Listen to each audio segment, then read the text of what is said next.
안녕하세요. 우리 당원 동지 여러분, 그리고 시청자 여러분. 오늘은 그 헌법 제21조가 보장하고 있는 언론, 출판, 집회, 결사의 자유에 대해서 여러분과 좀 의견을 나누고 싶습니다. 제가 이 대학교를 사범대 역사교육과를 나왔는데 이제 중학교 교사로 이제 8년을 일을 했습니다. 8년 동안 그 역사만 가르친 게 아니고 실은 사회 과목도 가르쳤어요. 그리고 이제 한문도 가르치고 때로는. 근데 사회를 가르칠 때 그 이제 민주주의, 뭐 헌법 얘기를 하면서 그 언론, 출판, 집회, 결사의 자유가 이제 민주주의의 핵심이다라고 제가 가르쳤고, 또 그 이전에 제가 뭐 중고등학교를 다닐 때도 그렇게 배웠는데 언론, 출판, 집회, 결사의 자유가 그 왜 중요한지에 대해서 실은 부끄럽지만 저 자신이 별로 생각을 안 했어요. 그 헌법에 나오니까 헌법 이상의 이 규범이 없잖아요. 어느 나라나. 우리나라는 최고의 규범인데 헌법이라는 게. 그래서 이제 막연하게 우리가 그 어떻게 생각을 하게 되냐면은 이 언론, 출판, 집회, 결사의 자유 그 자체가 목적인 것처럼 마치. 왜냐하면 헌법에 적혀 있으니까. 그런데 생각해 보십시오. 언론, 출판, 집회, 결사의 자유 그 자체가 목적은 아닌 거죠. 그건 이제 사실은 생각을 해보면 그 이상의 가치를 실현하기 위한 전제 조건 내지는 이제 수단인 거죠. 그러면 그게 뭘 위한 그 조건 내지는 수단이냐? 언론, 출판, 집회, 결사의 자유라고 하는 민주주의의 이 핵심적인 이 가치가 그 이상의 무슨 가치를 위해서 존재하는 거냐? 이런 생각을 해본 사람들은 저와 마찬가지로 사실 거의 없을 거라고 생각합니다. 그런데 제가 이제 이 우리 공화당에 그 입당을 해서 이런저런 이제 고민을 하다 보니까 언론, 출판, 집회, 결사의 자유는 그 자체가 목적이 아니고 이 진실 있지 않습니까? 진실을 국민들이 공유하게끔 하기 위해서 필요한 장치예요. 이거 굉장히 중요한 얘기입니다. 그러니까 언론, 출판, 집회, 결사의 자유가 있어야지만 진실이 국민들 사이에 공유가 되는 거죠. 이게 이 두 가지 단어를 제가 썼는데 진실이라는 단어와 공유라는 단어. 이게 진실을 사람마다 진실이라고 생각하는 게 다 다를 수 있잖아요. 그렇죠? 근데 그럼 그 중에 여러 사람이 가지고 있는 그 진실 중에 뭐가 진짜 진실이냐는 어떻게 이 진실이라는 게 걸러지냐 하면은 채로 이렇게 거르듯이 이제 진짜 진실을 걸러야 되잖아요. 그걸 걸르기 위해서는 언론의 자유를 보장해야, 또 출판의 자유를 보장해야 각자 진실이라고 믿고 얘기하는 것들이 이 여러 사람이 들을 거 아니겠습니까? 그러니까 똑같은 이 사실에 대해서 진실 A, B, C, D, E 뭐 이렇게 쭉 이렇게 주장하는 사람들이 나올 텐데, 이 중에 진짜 진실을 걸러내기 위해서는 언론과 출판의 자유, 그리고 집회와 결사의 자유가 반드시 보장이 돼야 되는 거죠. 그래서 무수한 사람들이 똑같은 사실에 대해서 이게 진실이야, 저게 진실이야, 뭐 그게 진실이야 이렇게 얘기하는 과정에서 언론과 출판의 자유를 통해서, 그리고 집회와 결사를 통해서 이런 그 서로 충돌하고 또는 뭐 비슷한 이런 여러 진실들이 그 마치 채 위에서 이렇게 걸러지듯이 걸러져서 진짜 진실만 남게 되는, 그리고 이 과정에서 국민들이 그 진실을, 마지막 남은 진실을 결국 공유하게 되는 거죠. 언론, 출판, 집회, 결사의 자유를 보장해야만 진실이 걸러지고, 첫째, 둘째는 국민들이 진실을 공유할 수 있는 겁니다. 제가 지금 뭐 얼마 안 있으면 제가 62년생인데 이제서야 언론, 출판, 집회, 결사의 자유가 왜 중요한지, 그게 뭘 위한 건지를 이제서야 깨달았어요. 그래서 우리 공화당이 진실과 정의를 부둥켜 안고 정말 지난 4년 동안 눈이 오나 비가 오나 아스팔트 위에서 고생을 했는데 그 진실이라는 단어가 낭만적인 단어도 아니고 무슨 추상적인 단어, 철학적인 단어가 아니에요. 굉장히 정치적인 단어죠. 정치적으로 중요한. 그래서 그럼 이 국민들이 진실을 공유하는 게 왜 중요한가? 국민들이 있잖아요. 진실을 알고 진실을 공유하고 이 공유한 상태에서 집단적인 결정을 내리는 경우, 그다음에 국민들이 진실이 아니라 거짓말과 선동에 속아서 거짓말과 선동을 공유한 상태에서 결정을 하는 상태. 이 두 가지 경우를 한번 비교해서 상상을 해보십시오. 어떤 경우에 국민들이 잘 살고 나라가 망하지 않을 수가 있겠습니까? 너무나 자명한 거죠. 국민들이 진실을 알고 공유해야만 중요한 의사결정을 국민들이 내릴 수 있는 겁니다. 그렇지 않고 거짓말과 선동에 속아서 의사결정을 하게 되면은 나라가 망하는 거죠. 지금까지 우리 국민이 그 진실이 아니라 거짓말과 선동에 속아서 집단적인 의사결정을 내린 적이 여러 번 있습니다. 우리가 참 선동에 너무나 쉽게 휘둘리는 국민이에요. 그 대표적인 게 광우병 사태 아닙니까? 그때 나라가 넘어갈 뻔했잖아요. 또 지나고 나니까 어떻습니까? 어처구니가 없죠. 그때 이 미국산 쇠고기를 먹느니 청산가리를 먹겠다는 그 탤런트, 지금 미국산 쇠고기 안 먹을까요? 그때 누구 또 일산운섭 그 개그우먼 누구죠? 김미화 씨.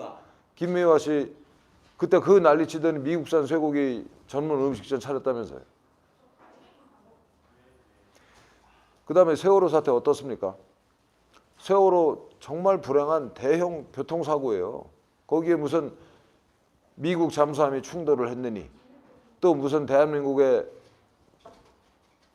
국정원이 개입을 했느니 별별 유언비어가, 심지어는 그 시간에 박근혜 대통령께서 어디 가서 뭘 했느니, 구술을 했느니 온갖 유언비어가 돌아다녔고 그 유언비어에 속아서 우리 국민이 촛불 쿠데타에 가담을 했고 결국 죄 없는 대통령을 탄핵까지 했고 지금 3년째 그분이 감옥에 계시잖아요. 죄가 없는 분이. 이렇게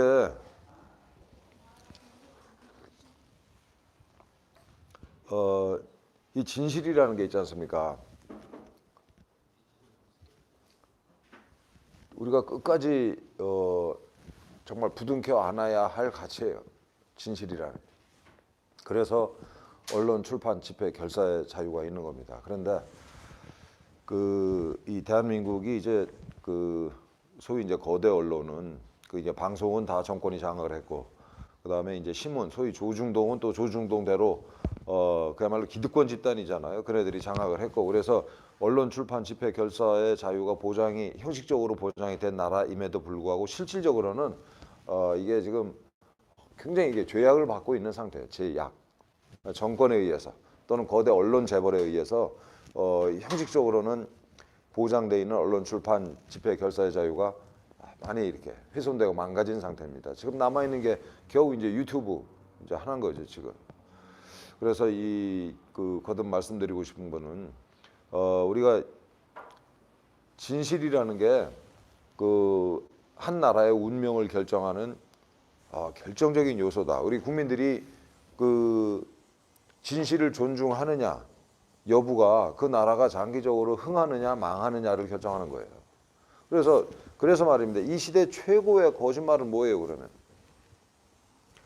박근혜 대통령 탄핵 사유가 이 시대 최고의 거짓말입니다. 그분에 대한 각종 혐의가 다 사실이 아닌 걸로 드러났잖아요. 태블릿 PC는 조작이 된 거고 또 뭐 이런저런 온갖 추잡한 그 소문들 다 거짓말이라는 게 밝혀졌고 이런 한 장 받은 게 없다는 게 드러났고 그런데 아직도 감옥에 갇혀 계세요. 그럼 이 시대 최고의 거짓말을 이 탄핵이라고 하는 이 사기 탄핵, 불법 탄핵을 묻고 가자. 탄핵의 강을 건너자. 이거는 바꿔 말하면 진실을 땅에 파묻고 가자. 민주주의를 땅에 파묻고 가자는 겁니다. 민주주의를 지탱하는 그 핵심 가치가 진실이에요. 거짓 선전 선동에 의해서 이게 이 국민이 그 주권을 행사하고 민심이 이렇게 결정이 되는 이런 시스템 하에서는, 이런 나라에서는 겉으로 보기에는 민주주의를 할지언정 이건 전체주의입니다. 이게. 선전 선동을 조직적으로 하는 집단이 있잖아요, 대한민국에. 저 이 효선 미순양 그 미군 장갑차에 그 교통사고를 당해서 사망한 사건이랄지, 그 이후에 그 광우병 사태랄지, 세월호 사태랄지, 박근혜 대통령 탄핵 사태, 이 이어지는 소위 사태들을 주동한 세력이 하나입니다. 하나. 대한민국의 토착 빨갱이들이에요. 무서운 놈들이죠. 선전 선동의 달인들이죠, 이것들이. 근데 지난 이제 박근혜 대통령 탄핵 때는 이 토착 빨갱이 세력들과 소위 이제 그 당시 집권당의 그 탄핵 주동자들, 탄핵 부역자들, 이것들이 야합을 한 거죠. 그 대통령 뒤에서 칼을 꽂은 거죠. 그것들이. 오늘날 소위 미래통합당의 핵심 세력입니다. 그것들이. 근데 그 우리 국민은 지금도 문재인 정권 끌어내리려면 할 수 없이 별로 이쁘지는 않지만 밉지만 미통당을 밀어주자. 이따위 생각을 하는 사람들이 많잖아요. 낮에는 야당이고 밤에는 민주당 이중대인 그것들을. 진실을 존중하지 않는 그것들을. 그것들이 나중에 다수당이 되면 어떻게 개과천선 하겠습니까? 천만에 만만의 말씀이죠. 그래서 이 탄핵 사태, 사기 탄핵, 불법 탄핵의 진실을 규명하고 책임자들을 처단하는 거는 누구 뭐 복수를 하자, 한풀이를 하자, 이런 차원이 아닌 거죠. 대한민국의 민주주의를 바로 세우기 위해서 꼭 필요한 작업입니다. 이거 없이 대한민국이 앞으로 나아갈 수가 없어요. 국민들이 계속 거짓말 선동에 속아서 의사결정을 하면서 이걸 그때그때 반성을 하고 규명을 하고 책임자를 처단하고 이렇게 갔으면 이런 일이 계속 반복되겠습니까? 다 그냥 묻고 왔잖아요. 두루뭉술 다 묻고 왔어요. 이제 와서 또 탄핵을 묻고 가자는 거 아니에요, 저것들이. 대한민국이 발전하겠습니까? 그거 묻고 가면은 못합니다. 그래서 그 많은 사람들이, 먹고 살만한 많은 사람들이 요새 다 같이 하는 말이 뭐예요? 이민 가겠다는 거 아니에요, 이민. 그럼 먹고 살만한 사람들이 대한민국에 그나마 인재들인데 인재들이 이민 가는 나라가 얼마나 버틸 것 같아요? 미국과 일본이 우리를 어떻게 보겠습니까? 진실을 덮고 가는 이 나라를 어떻게 보겠냐고요. 동맹으로 여기겠어요? 개, 돼지로 생각하겠죠. 이용 가치가 있을 때만 우리를 활용을 하고 그렇지 않으면 버리겠죠. 저도 이 말을 하는 저도 굉장히 사실은 지금 뭐 4.15 총선이 뭐 한 나흘 정도 남았는데 굉장히 우울합니다, 사실은. 진실을 존중하지 않는 국민이 절대 발전할 수 없어요. 그래서 오늘은 그 이 바쁜 와중에 이 정말 요즘에 제일 깊이 생각하고 자주 떠올리는 단어가 바로 이 진실이라는 단어입니다. 그래서 탄핵 사태는 거듭 말씀드립니다만은 누구 뭐 한풀이 하자는 게 아니에요. 탄핵 얘기만 꺼내면, 불법 탄핵 얘기만 꺼내면 짜증내는 사람들 많은데 그 참 그렇게 살면 개 돼지가 되는 겁니다. 대한민국이 이게 민주주의를 지키고 계속 발전하기 위해서는 진실을 국민들이 공유해야 돼요. 진실을 존중하고 그래야 우리한테 미래가 있습니다. 네, 오늘은 이제 첫째 주제는 이거고요. 두 번째 주제는 그 내각제라는 게 대한민국에서 왜 내각제를 하면 안 되는가? 그 아까 말씀드린 것처럼 제가 이제 중학교 사회 선생을 했는데 그 사회 체계에 이제 그 민주주의의 그 다양한 제도가 나오잖아요. 뭐 이렇게 대통령제도 나오고 내각제도 나오고 이 뭐 이원 집정부제도 나오고 이렇게 나오는데 각각의 이제 장단점이 나와요. 그래서 저도 이제 그렇게 배웠고 그렇게 가르쳤죠, 아이들한테. 그래서 우리가 이게 그 아니 그 지금 이제 김무성 또 뭐 황교안 등이 그 내각제 개헌 얘기를 뭐 여러 번 꺼냈는데 내각제 내지는 이원 집정부제. 그게 왜 그 내각제 개헌을 내지는 변형된 내각제인 이원 집정부제를 하면 안 되는지에 대해서 우리 국민들이 잘 모르시죠. 한 번도 들어본 적 없을 겁니다. 아마 그 왜 내각제가 나쁜 건지.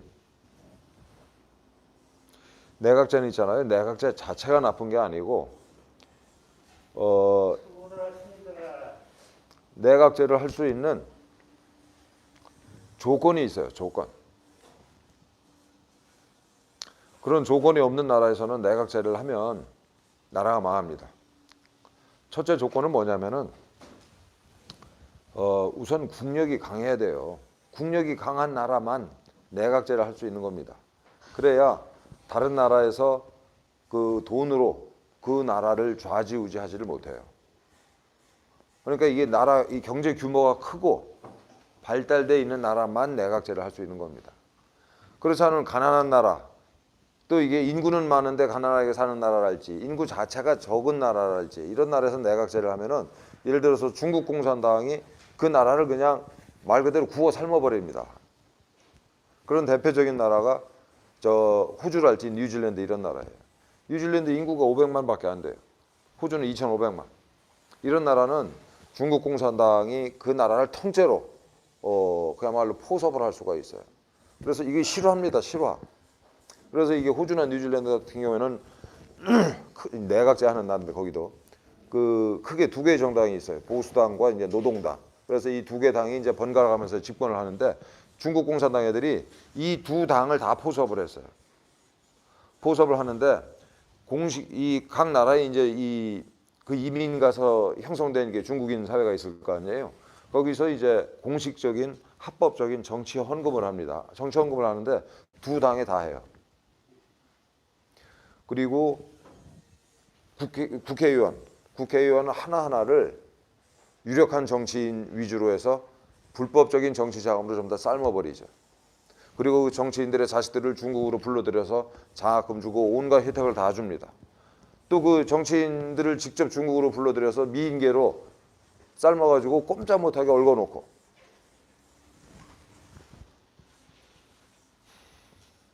이게 있잖아요.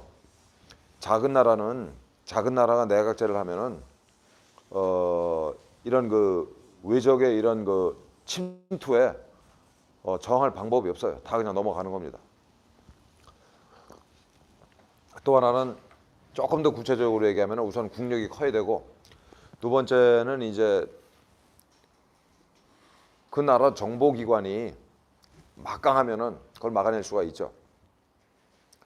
영국 같은 경우에는 뭐 007로 유명한 저 MI6라는 세계적인 정보기관이 있죠. CIA, 뭐 MI6, 또 뭐 이스라엘의 그 모사드 이런 그 정보기관들이 세계적인 정보기관들인데 그 일본은 여러분 일본에 정보기관이 있다 소리 들어봤습니까?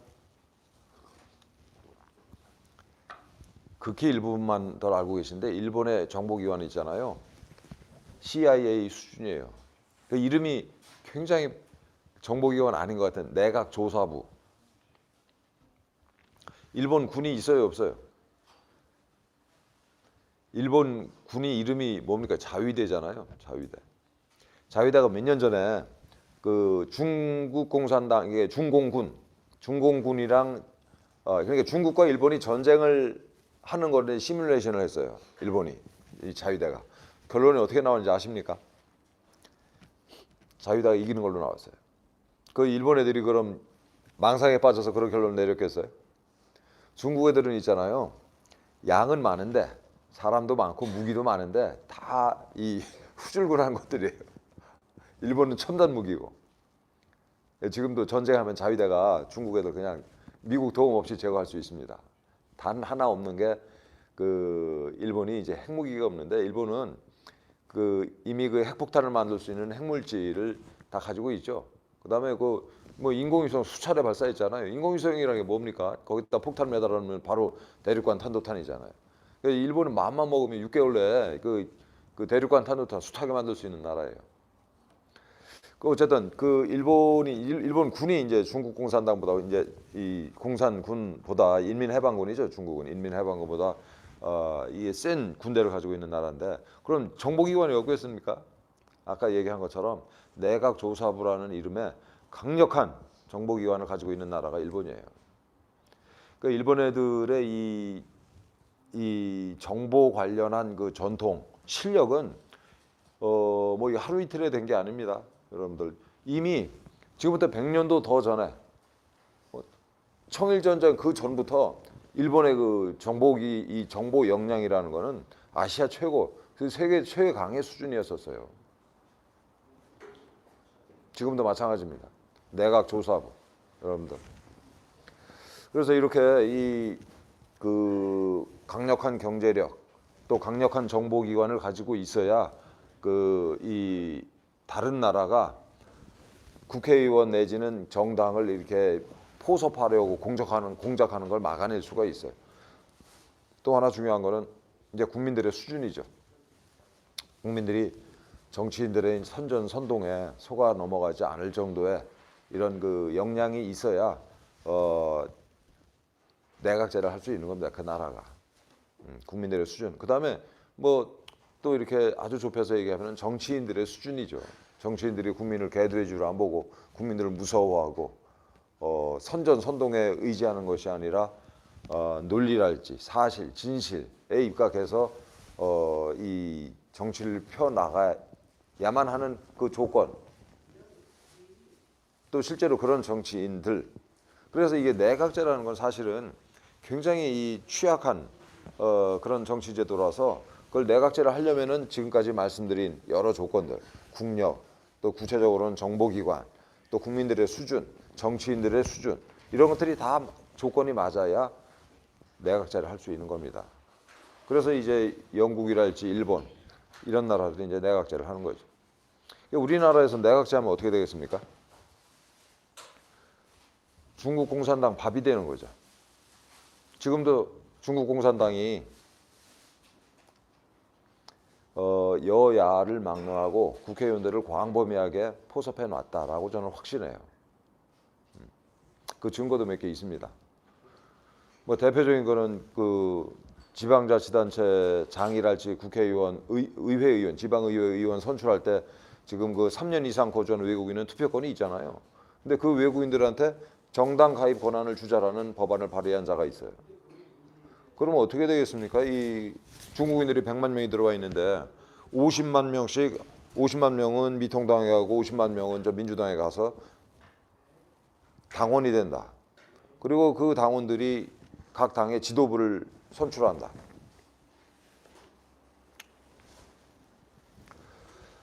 그 우리나라 같이 우리나라가 이제 상대적으로 국력이 우리가 착각에 빠져 있는데 강한 나라가 아닙니다.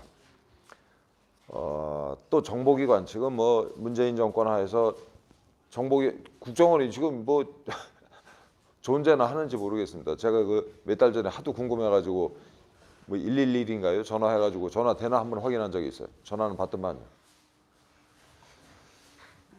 이미 뭐 대한민국 그 정보기관의 역량은 중국 공산당의 그 침입을 막아낼 수 없는 상태다. 저는 단언합니다. 그다음에 국민들은 어떻습니까? 지금 뭐 광우병 사태, 세월호 사태, 또 촛불 쿠데타, 뭐 틈만 나면 이렇게 그냥 휩쓸리잖아요. 그야말로 중심을 못 잡고. 아니 반성이라도 제대로 하면 모르겠어요. 우리가 그런 일을 겪고 나서 반성 제대로 한 적이 있습니까? 국민적으로 다 까먹었죠. 이런 나라에서 내각제하면 어떡하려고 그래. 선전선동에 능한 놈들이 대한민국을 장악을 해서 중국 공산당에 상납한다. 우리가 내각제를 하면. 절대 그 내각제는 대한민국에서 하면 안 되는 거예요. 그런데 누가 추진하고 있습니까, 그거를? 저 미통당이 하려고 그러잖아요. 민주당이랑 야합해서.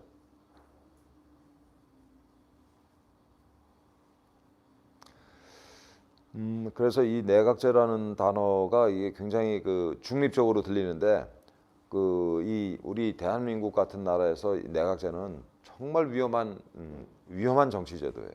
그래서 모든 정치제도는 그 조건이 맞아야 그게 굴러가는 거지. 조건이 형성이 안 된 상태에서 이게 우리나라에서 내각제하면 나라 금방 망하는 거예요. 꼭 막아야 됩니다. 내각제 개헌. 그래서 내각제 개헌을 하기 위한 징검다리 개헌이 바로 소위 원포인트 개헌인 거죠. 이것들이. 근데 거듭 말씀드립니다만 이 짓을 누가 했어요? 민주당과 그다음에 미통당이 같이 하고 있는 거죠. 그럼 이제 민주당이 밉다고 미통당 찍자고요? 그런데? 아니 적군 1중대 2중대가 있는데 1중대 밉다고 2중대 찍어요? 여기 아군이 있는데 든든한 아군이 있는데. 아니 적군 1중대가 밉다고 적군 2중대를 찍겠냐고 도대체가. 누가 분열 세력이에요? 제가 참 육두문자가 튀어나오는 걸 간신히 참고 말씀을 드립니다. 그래서 오늘 두 가지 주제로 이 말씀을 드렸는데 첫째는 진실이라는 게 민주주의를 지탱하는 핵심 가치다. 진실을 무시하자는 것은 민주주의를 하지 말자는 얘기다. 그래서 탄핵의 강을 건너자라는 말이 얼마나 사악한 말인지 싸가지 없는 말인지 우리 국민이 깊이 생각을 하셔야 됩니다. 나라를 망치는 사고방식이에요. 탄핵을 묻고 가자. 두 번째는 그 대한민국에서 왜 내각제를 하면 안 되는가. 또 내각제 개헌을 추진하는 자들이 누군가. 그래서 우리 국민이 선택할 수 있는 유일한 당은 어느 당입니까? 이런 생각을 하고 있는 우리 공화당 말고 또 있어요. 예, 우리 공화당이 진실을 끝까지 가슴에 안고 고난의 길을 헤쳐나가겠습니다. 끝까지. 필승. 고맙습니다. 마지막으로 어떻습니까? 뭐 후보자님 말고 다른 전국의 후보자님께 이제 뭐 5일 남아 있습니다. 예. 원동이 예. 응원의 메시지 하면서 인터뷰 예. 마무리하겠습니다. 예. 우리 당원 동지 여러분, 전국에서 분투 중인 우리 후보자 동지 여러분, 힘드시죠?